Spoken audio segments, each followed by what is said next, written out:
Boa noite. Tô chegando aqui então para mais uma live. Eu fiz uma enquete então na semana passada para saber, o assunto que vocês queriam. A enquete era ansiedade de separação ou depressão infantil. Ganhou a ansiedade de separação, né? E eu escolhi esse tema também para falar, primeiro porque poucas pessoas ouviram falar, né? E também eu tenho visto, tem aparecido muito essa demanda das crianças que ficaram um tempo aí de quarentena e que agora estão retornando para as escolas, né? Ou tem essa possibilidade de retornar para as escolas. Cada escola tem feito de uma forma, né? Algumas escolas vão manter o online por um tempo, algumas estão aderindo ao ensino híbrido, né? O ensino híbrido, então, é parte das atividades online, parte das atividades presencial. Então, cada escola tem feito de um jeito e algumas crianças têm, sim, apresentado o que a gente chama de ansiedade de separação. Então, por isso que esse foi um dos temas, né, que entrou para votação. Mas, então, quem tá aqui vendo esse vídeo já vai ficar sabendo de antemão que também vou falar de depressão infantil na quinta-feira, tá? Numa outra live com uma convidada. Então, fica aí, acompanha, que eu vou divulgar em breve. E até o fim de janeiro também eu vou falar de alguns temas, porque a gente tá na campanha do Janeiro Branco, né? A campanha do Janeiro Branco já ocorre há muitos anos, que é o momento da gente, então, dar uma evidência para a saúde mental. Alguns colegas não gostam muito do Janeiro Branco, porque a gente tem que falar de saúde mental todos os meses e tal. Eu concordo, mas a campanha tem ganhado espaço cada vez maior, e então a gente enfatiza mais isso no Janeiro Branco, né? Então, já há algum tempo que eu sempre participo de atividades relacionadas a Janeiro Branco com outros colegas, e às vezes a gente fala pouco da saúde mental da criança, né? Da importância da gente falar da saúde mental da criança também, né? E aí, como eu decidi que o meu nicho, né, vai ser voltado principalmente para o nicho infantil, que eu decidi então fazer essas lives aí de Janeiro Branco dos temas da infância, tá? Então, na semana passada eu falei de ansiedade junto com uma colega, com a Marcelene, né? A gente falou um pouco de ansiedade infantil. E então a gente pensou em falar um pouquinho também sobre a ansiedade de separação, né? Que é um tema que eu já venho falando porque eu venho observando essa demanda. Então eu tô esperando o pessoal ir entrando aí pra gente começar a falar. Eu vou explicar um pouco sobre o que é a ansiedade de separação, tá? E um pouquinho de estratégia, como que a gente lida com isso, tá? Quem tá entrando aí tá me ouvindo bem, tá conseguindo me ver bem? Oi, mami! Tudo bem? Tá me ouvindo bem? O som tá legal? Tá conseguindo me ver pra eu começar a falar? Tô esperando ver se vai entrando mais gente aí. Se tiver perguntas também eu vou respondendo ao longo da minha fala, que eu vou falar um pouquinho, né? Mas a gente também posso também responder perguntas, tá? Então eu vou falando, tô esperando ver se tem mais gente entrando, mas eu vou falando que essa live aqui vai ficar salva também e eu vou subir pro YouTube também. Então eu vou falando e o pessoal vai chegando aí, e aí eu vou respondendo as perguntas que forem aparecendo. Então, uma coisa importante da gente lembrar, a ansiedade, né, de separação, ela é um subtipo da ansiedade, tá? Tem vários tipos de ansiedade que a gente chama, né, quando a gente vai fazer um diagnóstico mais técnico, tá? Então, tem a ansiedade, tá ouvindo bem, tá? Ok. E aí, a ansiedade de separação, ela é um tipo específico, então, de ansiedade que ocorre geralmente com crianças mesmo, tá? Mas ela também pode ocorrer com adolescentes. De modo geral, a ansiedade de separação, ela ocorre antes dos 18 anos, tá? E o que é, então, essa ansiedade de separação? É um sentimento de apego, né, que as crianças têm com o que a gente chama de figura de vinculação. Né? O que é essa figura de vinculação ou figura de apego? É alguém que a criança geralmente, então é muito mais comum com crianças com menos de 6 anos, mas como eu disse, então às vezes ocorre também com adolescentes, mas de modo geral é sempre menos de 18 anos. Então, a criança, e em raras vezes o adolescente, ele quer ficar grudado o tempo todo com essa figura de vinculação, com essa figura de apego, que na maioria das vezes é a mãe, principalmente, mas pode ser qualquer outro cuidador, o pai ou qualquer outra pessoa, tá? Então, é uma necessidade que a criança tem de ficar o tempo todo próximo dessa pessoa, né? E aí, às vezes, até a pessoa brinca, é o chicletinho, é a sombra da pessoa, porque a criança, ela sente essa necessidade. Mas o importante que a gente precisa observar para a gente começar a dizer que é uma ansiedade de separação é que geralmente tem o sofrimento da criança. Então não é só, eu quero ficar perto, eu gosto de ficar perto, é gostoso para mim ficar perto. Começa a se tornar um sofrimento para a criança se separar, né, dessa figura de vinculação, dessa figura de apego, né? Então essa possibilidade gera muito sofrimento para a criança. Então por isso que a gente fala de ansiedade de separação, tá? Então ela vai ocorrer nesse momento, né, que tem que ter essa separação, e aí os sintomas são muito típicos de ansiedade, daí que então que vem a ideia da separação, tá? E para as crianças, normalmente isso causa um prejuízo para as atividades diárias, né? Então, com esse retorno das aulas, é muito comum a gente observar isso na hora de ir para a escola ou na hora de ficar na escola. Então, seria isso que a gente definiria, né? Os manuais definem como ansiedade de separação. E aí, eu queria também comentar com vocês que não é só nesse momento de ir para a escola. Então, tem vários contextos, né? E aí, por isso que a gente precisa buscar um profissional para avaliar exatamente o que está acontecendo. Porque pode ser que, às vezes, ocorre na escola ou não, ou então pode se generalizar para outros contextos, né? Começa com esse sofrimento na hora de ir para a escola, de se separar dessa figura de apego e começar a aparecer em outros contextos. Então a criança começa a não querer dormir sozinha, ela não quer viajar sozinha, ela não quer ir mais para as festas com os amigos, ela não quer ficar longe dessa pessoa que ela é bastante apegada, que pode ser geralmente a mãe, mas que pode ser outra pessoa, tá?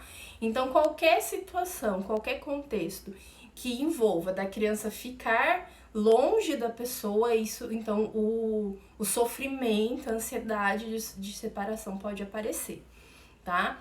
Ela pode tanto começar nessas situações, como ela pode ir aumentando para outras situações. E aí, então, a gente precisa identificar em que situações isso está ocorrendo, tá? Quais são os sintomas, então? Quando a criança ela tá nesse sofrimento, o que a gente pode observar, tá?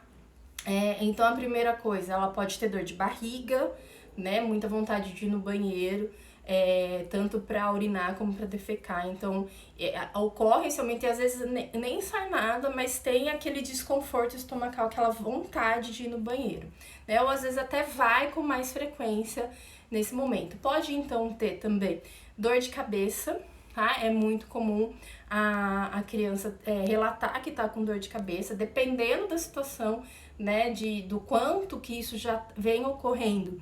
Pode ter náusea e vômito, tá? E também o coração acelerado, né? Então a criança fica ofegante, né? Você vê que ela tá respirando com mais intensidade.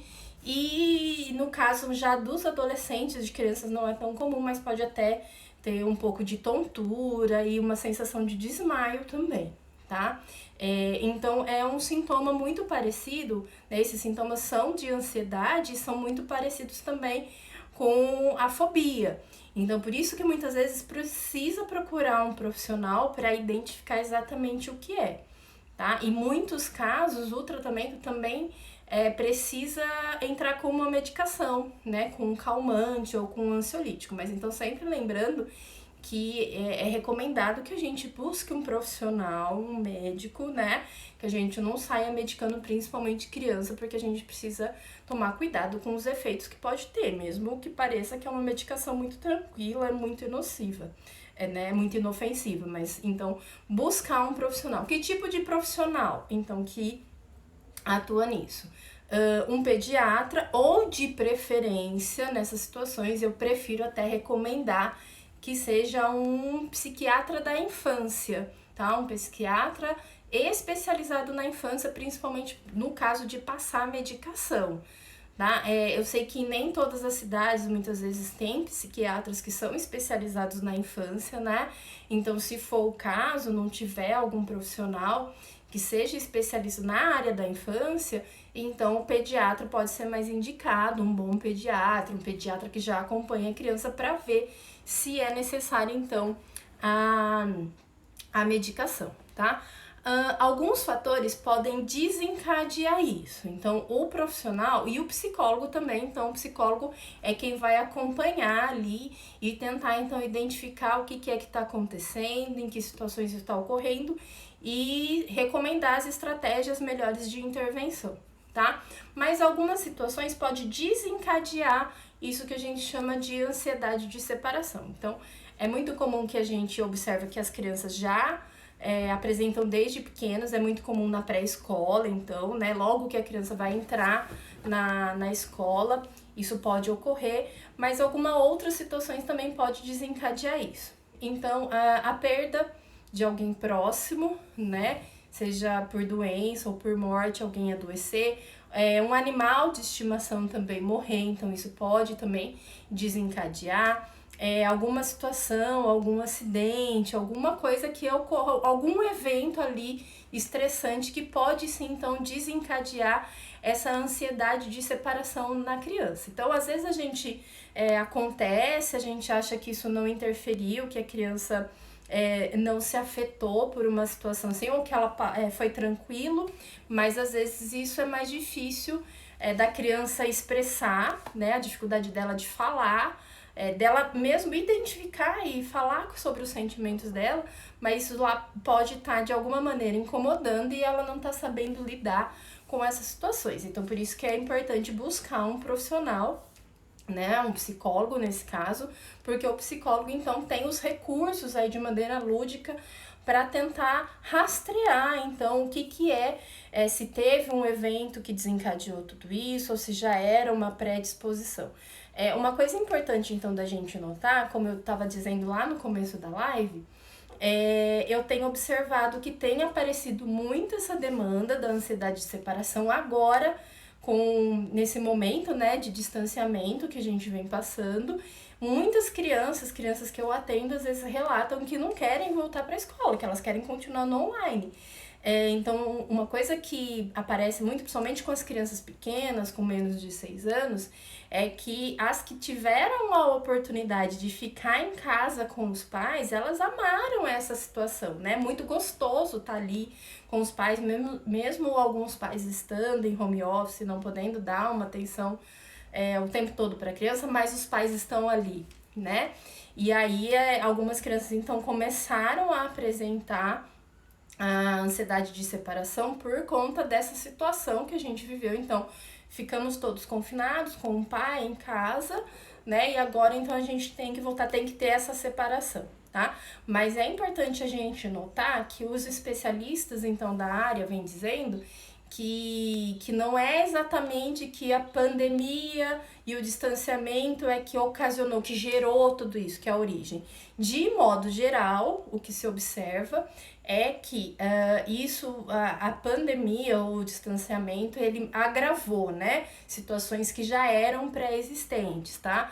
Então, crianças que já tinham alguma coisa, mas que estavam num nível controlável, digamos assim, e aí com esse distanciamento se agravou um pouco, tá? Então, por isso que eu vou mais uma vez falar da importância de buscar um profissional, que é também para rastrear esse histórico, né? Então, o que tinha de fatores, de contexto, desencadeantes antes disso tudo e que pode ter sido agravado com esse momento, essa situação que a gente está vivendo, tá?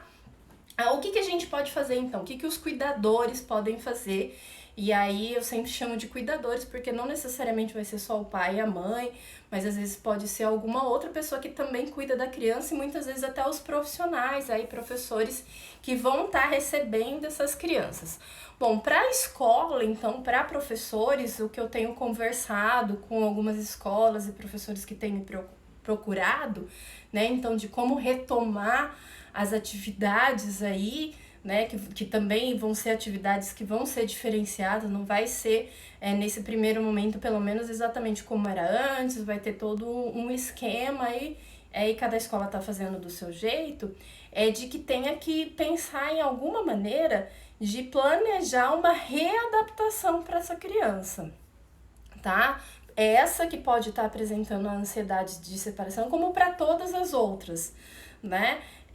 Do mesmo jeito como a criança vai ingressar, às vezes, na educação infantil, tem todo um período de adaptação, uma série de estratégias que são feitas para a criança, então, se sentir à vontade de se habituando com o contexto escolar, com ficar distante dos pais, com fazer as amizades com os novos coleguinhas, de se sentir à vontade naquele ambiente que é novo para ela. Então, talvez a gente também tenha que pensar em estratégias, mesmo que não seja tudo tão novo para a criança, mas então tem que pensar que ela ficou um período aí de afastamento e que precisa então pensar em estratégias de readaptação, principalmente para os mais pequenos, tá? E aí, então, pensando na criança que está apresentando a ansiedade de separação, uma outra coisa importante também, que esses sintomas, eles têm que estar ocorrendo por pelo menos 4 semanas, para a gente começar a pensar num diagnóstico de ansiedade de separação. Então, no começo, a primeira semana, primeiro 15 dias, pode ser que para algumas crianças seja mais difícil fazer essa readaptação, mas a tendência é que a maioria vai se acostumar ali com a situação e vai ficar de boa. Para as que, então, depois de 4 semanas já se tentou várias estratégias e nada tem ajudado, então aí a gente começa a pensar na ansiedade de separação e então buscar ajuda profissional, tá? Mas ali, então, nessa readaptação, o que a gente pode fazer? Como que os cuidadores podem ajudar nesse momento? Então, a gente está falando de ansiedade. E sempre que a gente vai falar de ansiedade, a gente então vai pensar em situações que ajudam a controlar os sintomas de ansiedade. Uma coisa, então, bem importante é exercícios de respiração, tá? Isso é para qualquer contexto, para qualquer idade, a gente sempre ensina a respirar, né? E respiração profunda, eu tô falando. E para as crianças, às vezes, essa ideia, esse conceito de respiração profunda pode ser muito abstrato, pode ser muito confuso, não fazer sentido para a criança. Então, a gente usa algumas estratégias para ajudar. Uma delas, então, é o pote da calma, que eu já postei algumas vezes, eu vou postar de novo um vídeo de como que faz o pote da calma. Ele é bem simplesinho, ele é um potinho qualquer transparente com água, que você coloca glitter, estrelinhas, coisinhas, objetos brilhantes dentro, e você chacoalha. A ideia, então, é que a criança fica observando aquela decantação desses objetos, né? Enquanto isso, ela vai respirando. Qual que é a lógica desse tipo de atividade? É que a criança, ela tira o foco, né? Então, do que está causando aquele desconforto, para olhar, então, para os objetos ali que ficam caindo. Tem vários recursos, eu tenho postado algumas alternativas, outras coisas lúdicas que também tem essa mesma ideia do pote da calma, tá? Então, essa é a ideia. Então, enquanto a criança tá ali observando aquele movimento, ela vai respirando. Uma outra coisa legal também para trabalhar a respiração com as crianças é bolha de sabão, né? Então, tanto aqueles potinhos prontos que a gente compra, como fazer mesmo um canudo com detergente e água. E aí, não é só fazer a bolha, mas então o inspirar e soprar com as bolhas, e aí também é um exercício para respiração. E tem um outro recurso que eu gosto bastante, que às vezes eu uso com as crianças, é o vídeo do peixinho, né, que tem no YouTube, tá lá no meu canal também, que é uma imagem de um peixinho que ele vai subindo e descendo, né, e a ideia é sincronizar, então, a nossa respiração, inspirar a hora que o peixinho sobe e expirar a hora que o peixinho desce, tá? Então, ensinar a criança a respirar para se acalmar nesse momento é bastante importante, tá? Uma outra coisa, então, que pode ser bastante importante é fazer alongamento com a criança, tá? Então, ajudá-la a fazer o que a gente chama de relaxamento muscular, né? Então, fazer alguns exercícios de relaxar, e aí pode ser, né, o que a gente achar ali no momento, né, coisas bem simples. Então estica os braços, estica as pernas, né, põe o braço para frente, o braço para trás, estica o pescoço para frente e para trás, ou seja, também a ideia de que a criança se sinta mais relaxada, né, quando a gente fica numa situação de estresse ou de ansiedade, os nossos músculos, eles costumam ficar muito tensionados, muito travados, né? Sem que a gente perceba, isso é uma reação do corpo automática, né? Então, quando a gente solta um pouco essa musculatura, isso também já ajuda bastante. E também tem a função da distração, né? Então ali quando a criança tá se esticando, se alongando, ela também tá saindo do foco ali do que tá preocupando a criança, do que tá deixando ela tensa. Então, esse também é uma coisa que é super fácil, super tranquilo da gente fazer em qualquer lugar que a gente tiver, a gente consegue fazer isso, tá? Uma outra coisa, então, que é legal da gente fazer com as crianças, de ensiná-las a desenvolver essa estratégia, tá? Porque isso, geralmente, a gente não faz 1, 2, 3 vezes e tá resolvido o problema. A gente precisa ensinar a criança, tá? Para que ela faça isso no momento que ela tiver numa crise, que ela tiver ansiosa, né? É identificar atividades prazerosas para ela que tirem então o foco daquilo que está causando os sintomas, tá? E aí tem um jogo que é bem legal, eu vou postar amanhã nos meus stories da terapia criativa, que é o segura-onda. O segura-onda, então, ele é um joguinho lúdico que a gente vai montando um quebra-cabeça com várias ideias, que a gente pode brincar com a ideia de ser um desafio para a criança fazer. E aí o legal que eu acho que é que cada criança vai decidir, vai escolher quais são as estratégias que são legais para ela, que é o que ela quer fazer, né? E aí então tem várias atividades, por exemplo, fazer um desenho. As crianças, de modo geral, gostam muito de desenhar, né? Então, quando eu estiver me sentindo assim, eu vou fazer um desenho, né? Quando eu estiver me sentindo assim, eu vou eu vou cantar música. Também é uma outra coisa que as crianças gostam muito. Eu vou dançar, tá? Então, eles são as pecinhas e a gente vai montando, então, quais são as estratégias que a criança vai usar nesse momento em que ela não estiver se sentindo bem. Uma outra coisa que é legal, principalmente para quando vai ter o momento da separação, principalmente com as crianças bem pequenas, né? E quando eu falo pequenas é por volta dos 4, é de ter um objeto que ajude a criança a lembrar dessa figura de apego. A figura de apego é quem ela não quer se separar. Então, vamos supor que seja a mãe. Então, ela ficar com algum objeto que ajude a lidar com esse sentimento do afastamento, né? Então, algumas ideias que às vezes eu dou para os pais, então algum cheirinho, um creminho para passar na mão hoje com isso do álcool gel, então colocar alguma essência de algum cheirinho gostoso, né? Principalmente esses cheirinhos, essas essências que são mais relaxantes, calmantes, como lavanda, né, camomila e tal. E aí, toda vez que a criança estiver sentindo a falta, ela passa, e se ela pode sentir o cheiro, pode ser algum outro objeto, né, que tem algum valor simbólico, algum significado para a criança, uma pulseirinha, por exemplo, dá para fazer pulseirinha de miçanga, por exemplo, e aí é um objeto que ajuda a criança a ter esse vínculo, né, trazer esse vínculo para algo concreto. E aí fazer juntos e dizer, então, quando você tiver saudade, as crianças falam muito de saudade, né, que sente falta dessa figura de apego. Então, é só você olhar para a pulseirinha e lembrar de mim, eu vou estar perto de você, é uma maneira de estar perto, né? Então, a ideia é trabalhar que tem maneiras de estar junto sem estar perto, tá? Então, essa é uma estratégia que pode ajudar para algumas crianças. Uma outra estratégia, então, que eu vou colocar amanhã lá no final de semana, na verdade, no meu canal dos cuidadores, no meu canal do Telegram, que eu tô sempre compartilhando algum recurso, alguma ideia lá com cuidadores. Então, se você não tá ainda no meu canal, é só você ir lá no link da minha bio aqui do Instagram.